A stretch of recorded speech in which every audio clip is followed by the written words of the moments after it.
Nuestro primer y único astronauta mexicano, Rodolfo Neri Vela, a través de su trabajo y esfuerzo, jugó un papel importante para la historia espacial en nuestro país. El vuelo del transbordador espacial Atlantis, aquel 26 de noviembre de 1985, puso el nombre de México en lo más alto y marcó la historia de todos los mexicanos para siempre.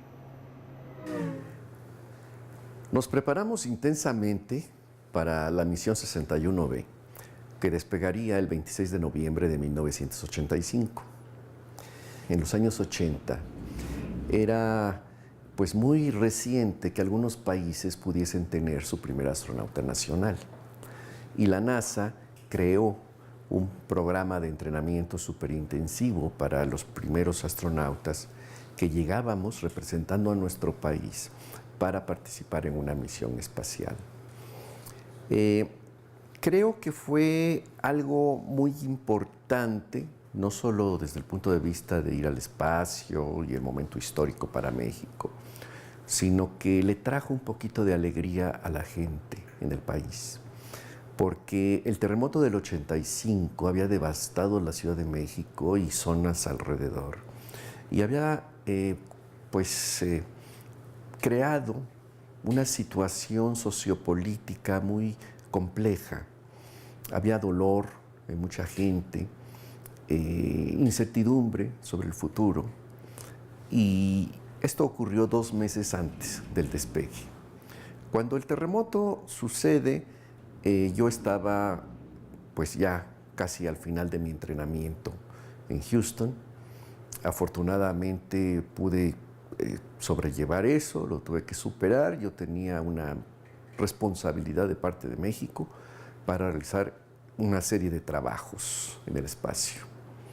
Llega el momento del despegue, que ya habíamos simulado, como siempre se acostumbra, varios días antes, en lo que se conoce como la cuenta seca, en que todo el mundo sube la torre y entra a la nave y se hace todo como va a suceder en el momento real, días después.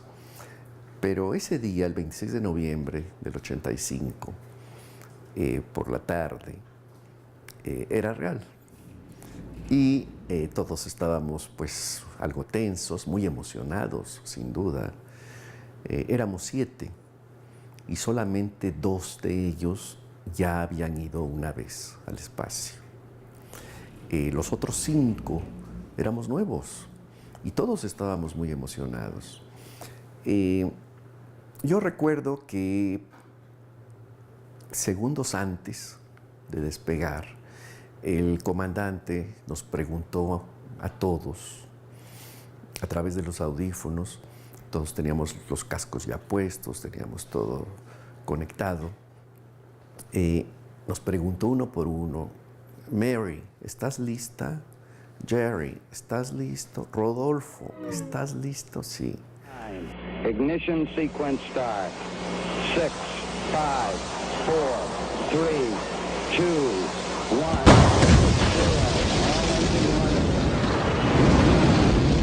1. Ahora sí soy astronauta. Ahora sí soy astronauta, ya estoy yendo al espacio. ¿Qué voy a ver? No lo sé. Debe de ser algo muy interesante.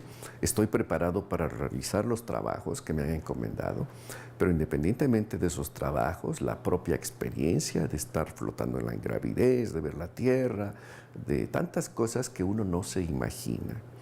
Es como un viaje a lo desconocido. Y desde luego que implicaba riesgos. Estábamos relativamente confiados, porque desde que había iniciado el programa de los transbordadores espaciales en 1981, 4 años y meses antes, no había ocurrido ningún accidente. Y afortunadamente todo salió bien.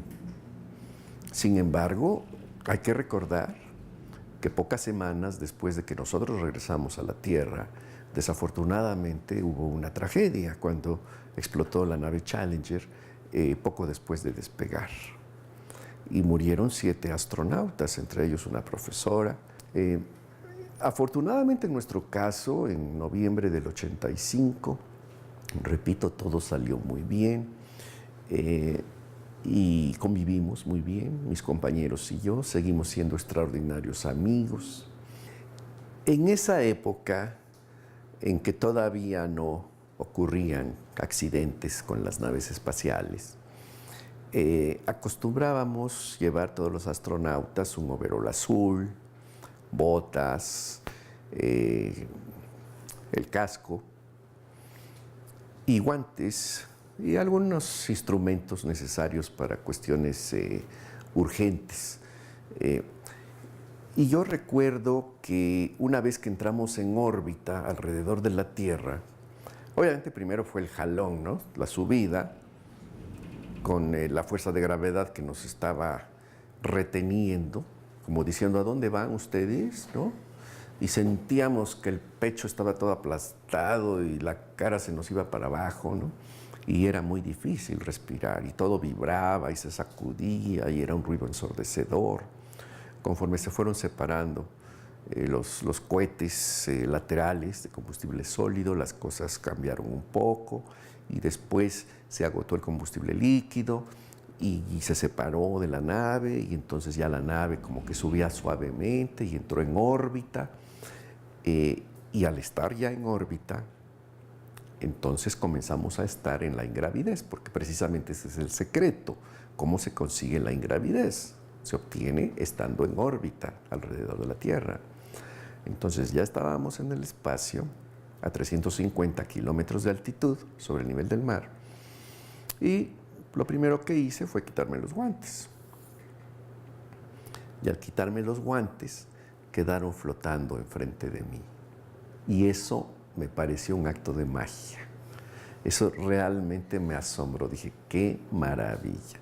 Yo no estaba flotando y ninguno de mis compañeros tampoco, porque todavía teníamos los cinturones de seguridad. Pero el hecho de que los guantes estaban flotando enfrente de mí, dije, ahora sí, esto es algo extraordinario. El impulso que sentimos todos en el momento cero no fue muy fuerte. Realmente el viaje ha sido muy suave. Al quitarte el cinturón de seguridad, vinieron las complicaciones. Porque entonces todo el mundo se fue hacia el techo. Todo el mundo estaba convertido en un globo humano. Y a patalear y a manotear, porque no estábamos acostumbrados a no tener dónde apoyar nuestros pies.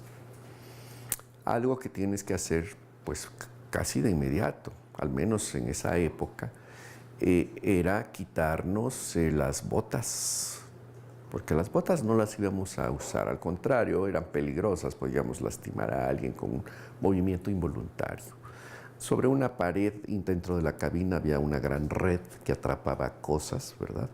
Y allí dejábamos las botas, los cascos y todo lo que no íbamos a necesitar durante el viaje. Los propios asientos donde íbamos nosotros, en la parte inferior de la cabina, todos esos eran desmontables.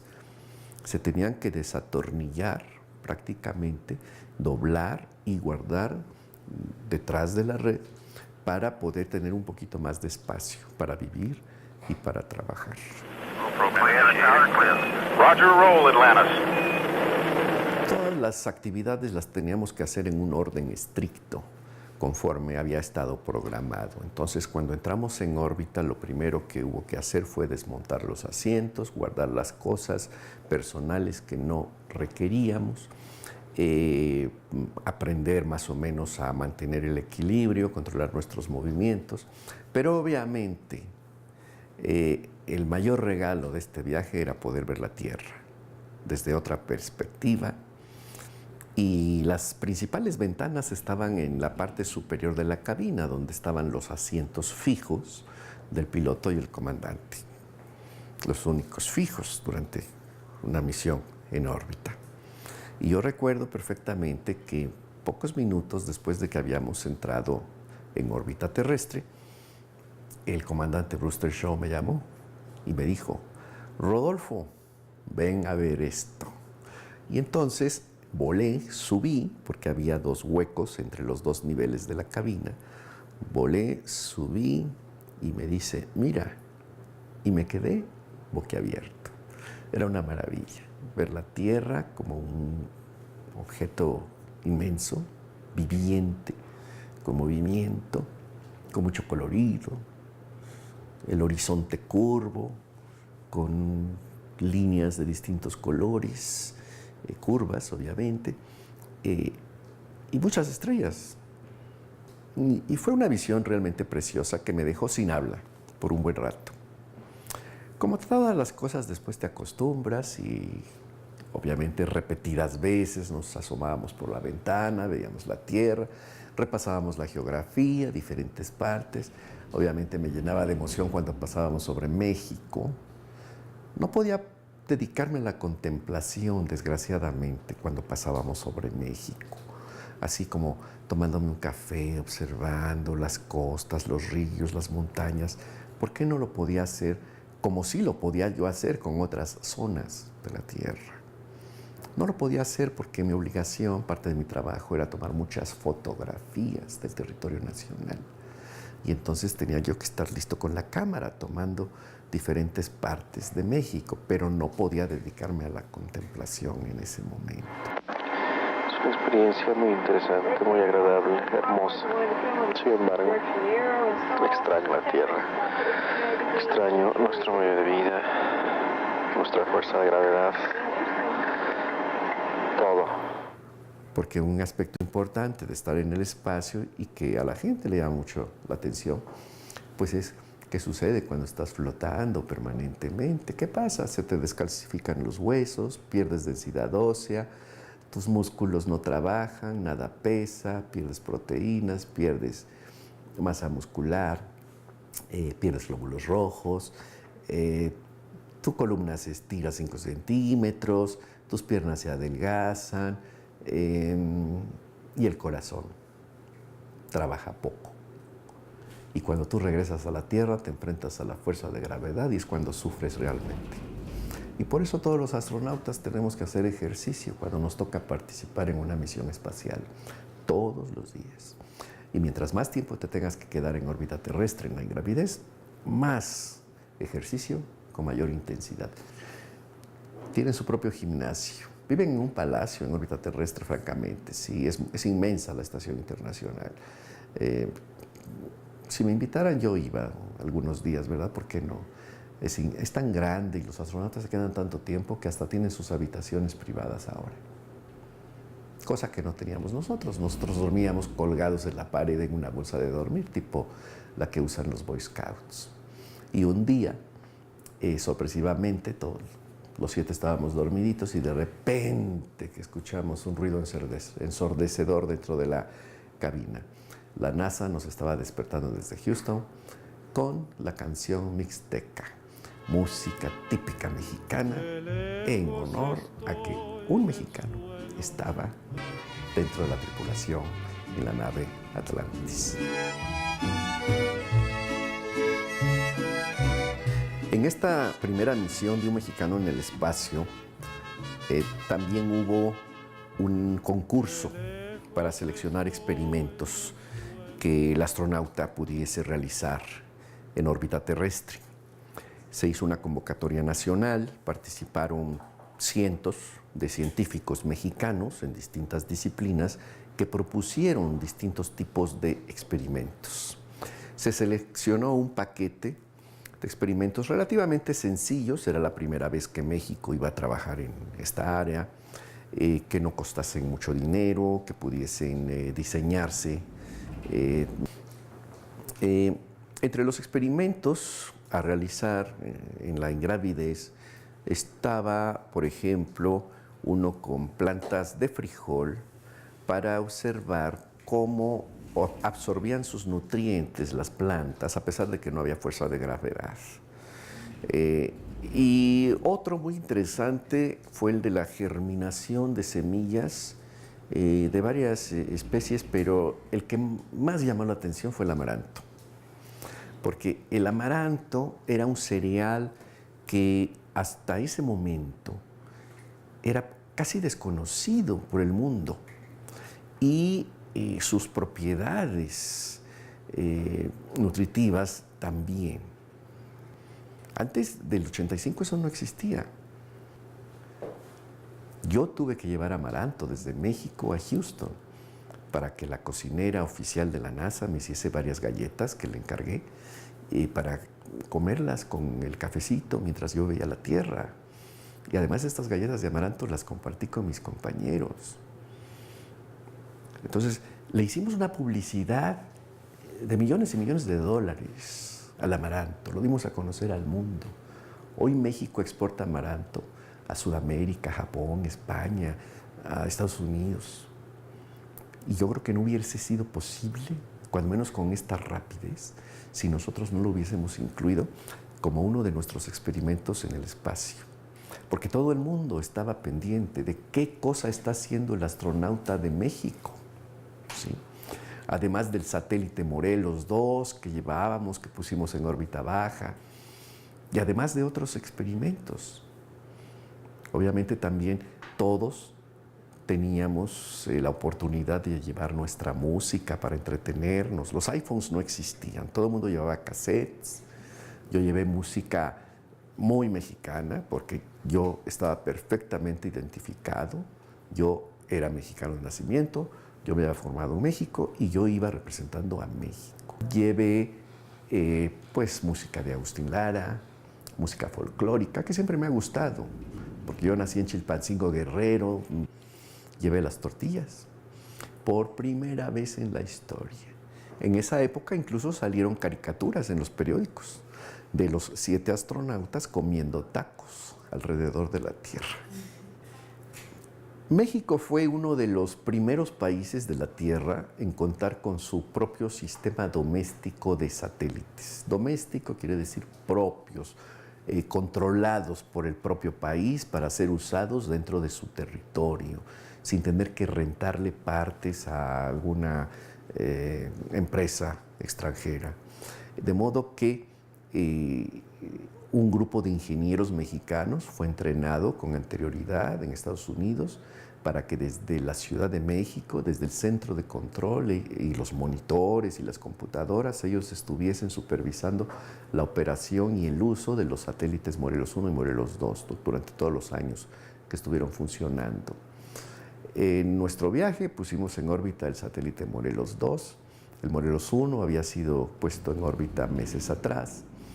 Eran satélites de lo más moderno del momento, de forma cilíndrica. Esta geometría prácticamente ya no se usa ahora, a 30 años de distancia. Ahora los satélites se ven como cajas cuadradas o cúbicas con grandes alas de celdas solares, porque están estabilizados de una manera diferente a cómo se estabilizaban los satélites cilíndricos de la época de los 80. Era lo más moderno y también tenían mucha potencia, que hoy, por la evolución de la tecnología, pues resulta ser una potencia muy baja, pero que en su momento era de lo máximo que se podía obtener. Y funcionó muy bien, funcionó más años de lo previsto. Y en México hubo una transformación gracias al sistema Morelos, porque antes del sistema Morelos, pues se tenía el sistema de repetidoras, se rentaban partes en satélites extranjeros, pero había muchos lugares a donde no llegaba la televisión. Entonces, pues fue una transformación en materia de comunicaciones y fue una inversión, desde mi punto de vista, pues muy acertada. 5.8 nautical miles. Downrange distance 4 nautical miles. Engine throttling back up to 104%. Cuando me enteré de que un mexicano podía ir al espacio, lo primero que pensé fue, esto va a estar muy competido. Es más, a lo mejor ya hasta, como es la política, a lo mejor hasta ya seleccionaron a alguien y la competencia va a ser nomás para encubrir. Pero obviamente no era tan fácil engañar a la NASA, ¿no? Porque pues todos los candidatos tenían que demostrar ciertos conocimientos, tener posgrado, pasar los exámenes físicos. Y yo no sabía con quiénes iba yo a competir, pero yo pensé, si no lo hago ahora, tal vez me arrepiento el resto de mis días. Yo tengo que participar y saber hasta dónde soy capaz de llegar. porque además no sé si esta oportunidad va a regresar. Si uno pudiese vivir mucho tiempo, y es una suposición, y uno se pudiese mantener joven y fuerte durante también mucho tiempo, y se presentan 2, 3, 4 oportunidades de ir al espacio en distintas misiones, sin importar los riesgos, por el hecho de que se van a vivir experiencias novedosas, interesantes, envidiables. Claro que yo iría. These hours. One of the astronauts you see getting on board is the first Mexican astronaut, Neri Vila. He's a 33-year-old communications engineer who's going to observe the launching of Mexico's second satellite. He doesn't feel, though, that he's a hero. I don't like thinking of myself as a hero. I don't think I am a hero. I think I'm just one member of the Mexican society, and I hope that I can contribute somehow You for excited, the though? benefit of everybody. Are you excited? Very much so, yes. One of the A veces me preguntan qué fue lo más difícil para mí, y les digo, bueno, obviamente prepararme, llevaba yo la gran responsabilidad de representar a México en una misión histórica, y cuando despegamos, obviamente sentí mucha emoción, y pues rogué a todo aquel a quien yo le podía rogar que todo saliera bien, porque sabía que los ojos de México estaban encima de mí. Pero mi misión realmente comenzó después del aterrizaje, porque al tener el privilegio de ser el primer astronauta de México, y cuando todo terminó en Houston, me despedí y regresé a México a trabajar, a divulgar todo lo relacionado con la tecnología espacial, los satélites, los descubrimientos en el universo, en fin, todo lo que abarca la tecnología espacial. Al mismo tiempo me vi obligado a prepararme cada vez más porque la gente esperaba de mis respuestas y yo tenía que demostrar que conocía esas respuestas. No puede haber un astronauta que se quede estancado, que no demuestre evolución, especialmente si se trata de un país donde únicamente se ha tenido un astronauta nacional en toda su historia. Y obviamente también regresé a la UNAM a seguir enseñando en la Facultad de Ingeniería, a dirigir tesis, a impartir cátedra, a realizar investigaciones, a escribir libros de texto, que hoy todavía, porque los voy actualizando, se llevan en los tecnológicos, las universidades de México y de América Latina. Entonces mi misión realmente comenzó después de aterrizar. ¿Cuál es mi misión? Creo yo, educar. Cuando menos esa ha sido mi vocación siempre, porque cuando yo competí para ver si me seleccionaban como el astronauta mexicano, yo ya era profesor universitario, me gustaba mucho el tema de los satélites, estaba escribiendo la primera versión de mi texto sobre satélites y de repente se presentó la oportunidad de ir al espacio y obviamente me emocionó, era una gran oportunidad. Y cuando termina esa etapa regreso a mi alma mater a trabajar. A mí desde pequeño me han gustado los retos. O sea, el hecho de que tú resuelves algo, de que tú logras algo, de que concluyes algo, eso a mí me da felicidad. Nose gear touchdown. And Atlantis comes home from her second mission in space, bringing home a crew of 7 from the first construction mission in space. Pues realmente el tiempo ha volado. A veces me cuesta trabajo que realmente yo fui al espacio o que he hecho cierta cantidad de cosas durante 3 décadas. Ha sido una gran responsabilidad, 30 años de labor docente de conservar una imagen pública, de motivar a los jóvenes, de ser de alguna manera brújula en el sentido de la motivación, de la superación para diferentes generaciones. Entonces yo siempre les digo que no importa en qué ciudad vives, en qué lugar estás estudiando, lo principal es aprovechar el tiempo, la juventud, porque es el mayor tesoro que tienen y que no va a durar mucho tiempo. Y siempre les digo, recuerden que siempre hay niños naciendo, siempre hay jóvenes que vienen atrás de ustedes y que también quieren estudiar y también quieren empleos y también quieren tener una vida digna. Así que ustedes deben de aprovechar su momento histórico, porque eso es.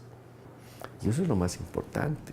No cejar, no dejar de soñar y no dejar de luchar. Y hay que hacerlo ahora que están jóvenes, porque repito, hay otros que viven detrás de ellos. Sigo luchando y le deseo todo lo mejor a aquel joven, hombre o mujer que en estos momentos se está preparando en algún lugar del territorio nacional y que cuando llegue el momento adecuado se convertirá en nuestro segundo astronauta nacional de México. Doctor Neri, habla Miguel de la Madrid. En mi nombre y en el de todos los mexicanos, le envío a usted un saludo muy afectuoso. Estamos muy orgullosos de la forma en que usted ha desempeñado esta histórica misión del primer mexicano en el espacio. La misión STS-61B fue la segunda en la historia del transbordador espacial Atlantis de los Estados Unidos y la primera en la historia en llevar a bordo un astronauta mexicano.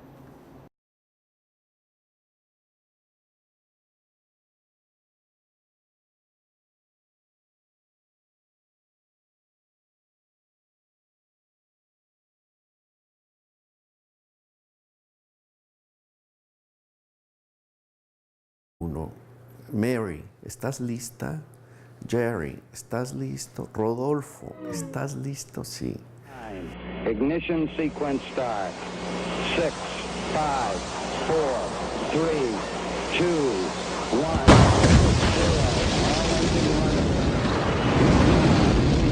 1. Ahora sí soy astronauta. Ahora sí soy astronauta, ya estoy yendo al espacio. ¿Qué voy a ver? No lo sé. Debe de ser algo muy interesante. Estoy preparado para realizar los trabajos que me han encomendado, pero independientemente de esos trabajos, la propia experiencia de estar flotando en la ingravidez, de ver la Tierra, de tantas cosas que uno no se imagina. Es como un viaje a lo desconocido. Y desde luego que implicaba riesgos. Estábamos relativamente confiados, porque desde que había iniciado el programa,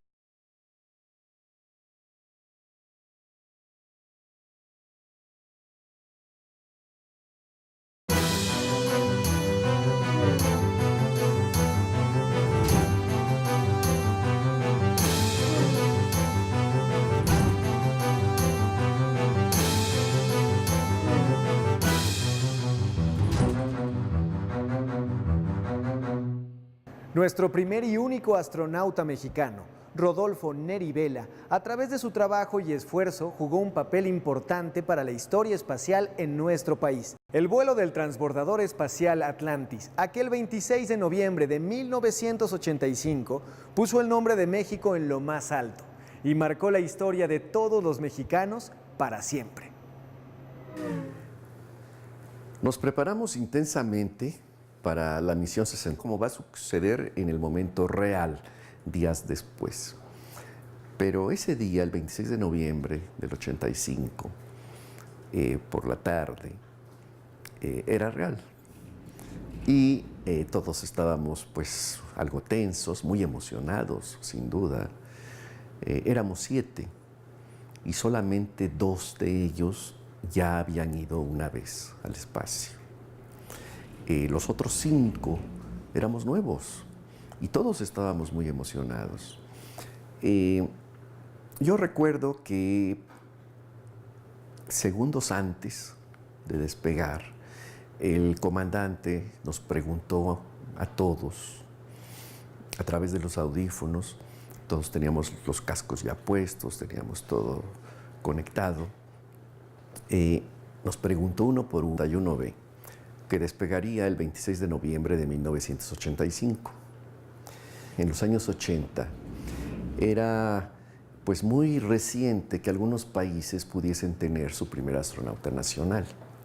Y la NASA creó un programa de entrenamiento superintensivo para los primeros astronautas que llegábamos representando a nuestro país para participar en una misión espacial.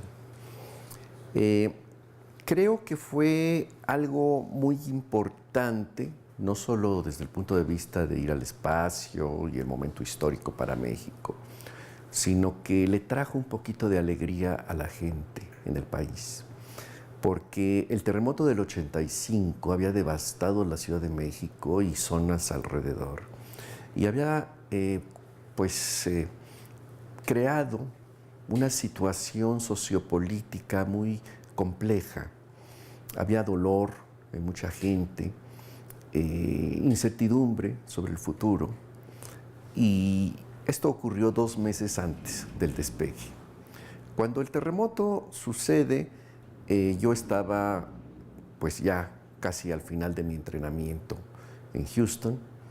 Afortunadamente pude sobrellevar eso, lo tuve que superar. Yo tenía una responsabilidad de parte de México para realizar una serie de trabajos en el espacio.